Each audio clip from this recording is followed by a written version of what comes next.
మరో 4 సీట్లకు కాంగ్రెస్ అభ్యర్థుల ఖరారు. టి జీవన్ రెడ్డి భువనగిరి, చామల కిరణ్ కుమార్ రెడ్డి మెదక్ నుంచి నీలం మధుకు టికెట్లు. పార్టీ చీఫ్ మల్లికార్జున ఖర్గే నేతృత్వంలో సిఇసి భేటీ. హాజరైన CM Revanth Reddy, deputy CM బట్టి. మిగతా 4 స్థానాలపై ఈ నెల 31న చర్చ. మొత్తానికైతే కాంగ్రెస్ పార్టీ మరొక 4 సీట్లను అయితే ప్రకటించడం జరిగింది. ఇక్కడ ముఖ్యంగా బీఆర్ఎస్ పార్టీ కానీ, కాంగ్రెస్ పార్టీ కానీ, బీజేపీ పార్టీ కానీ ఒక అనుకూలమైన వాతావరణం తెలంగాణలో రాబోతున్నది. ఏంటిది ఆ అనుకూలమైన వాతావరణం అంటే బహుజన వాతావరణం వస్తుంది. ఖచ్చితంగా బహుజనులకు, బీసీలకు, ఎస్సీలకు, ఎస్టీలకు వాళ్ళ జనాభా ప్రాతిపదికన బట్టి ఇక సీట్లు కేటాయించకపోతే మన పార్టీలు బతకాయి, మనం బతకాయి అనే కాడికి వచ్చింది. ఇప్పుడు 4 సీట్లలో ఇగో ఆత్రం సుగుణ అంటే నాకు తెలిసి మరి బీసీ నన్నా ఎస్టీ నన్నా అయి ఉండొచ్చు. ఎందుకంటే ఆత్రం సుగుణ అంటే ఎస్టీ లేదా బీసీ కిందికి వస్తుంది. ఇక నిజామాబాద్ జీవన్ రెడ్డి, అసలు జీవన్ రెడ్డికి టికెట్ ఇవ్వకూడదు. 70 సంవత్సరాలు దాటిపోయిన జీవన్ రెడ్డికి ఇవ్వకూడదు. ఇది పక్కన పెడితే భువనగిరి చామకుల కిరణ్ కుమార్ రెడ్డి, ఈయనకు కూడా భువనగిరి టికెట్ ఇవ్వకూడదు.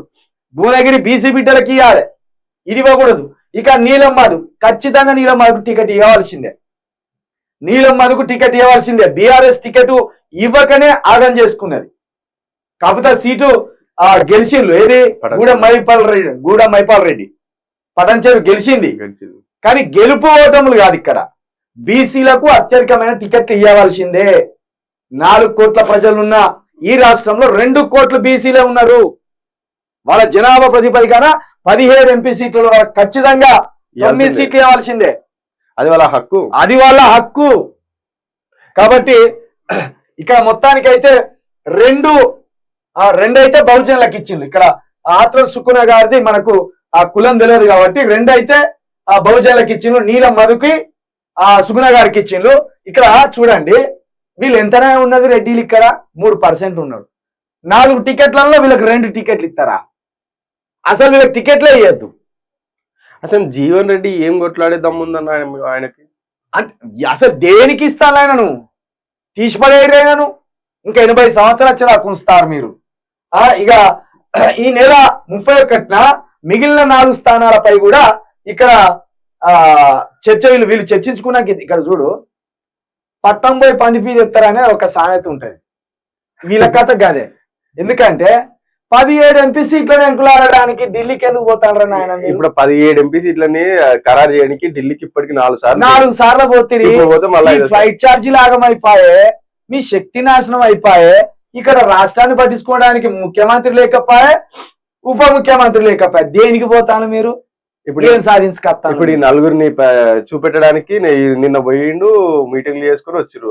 దాంట్లో ఈ 4గురిని, ఈ 4 పోరాట యోధులను పసిగట్టి వాళ్ళకు టికెట్ ఇచ్చడానికి అడిగిపోయింది. ఇక పోతే వాళ్ళతో పాటు ఒక పాటను అత్తరు సాయపు మంచోడాని ఉత్తరం వచ్చింది, ఉత్తరం వచ్చిన నా మొగడు లేడమ్మో.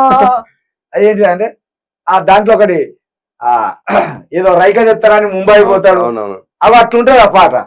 అందరు మొగుళ్ళు గుంటూరు వెళ్ళి ఏదో తెత్తా అంటే గుంటూరు వెళ్ళిన నా మొగడు గుండె మరిగి చచ్చాడే.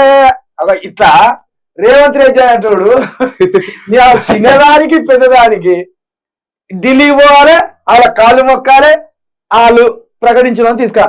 ఈ పార్టీ ఈ 4 పేర్లు వాళ్ళకి రాసి పంపితే రాకపోవా?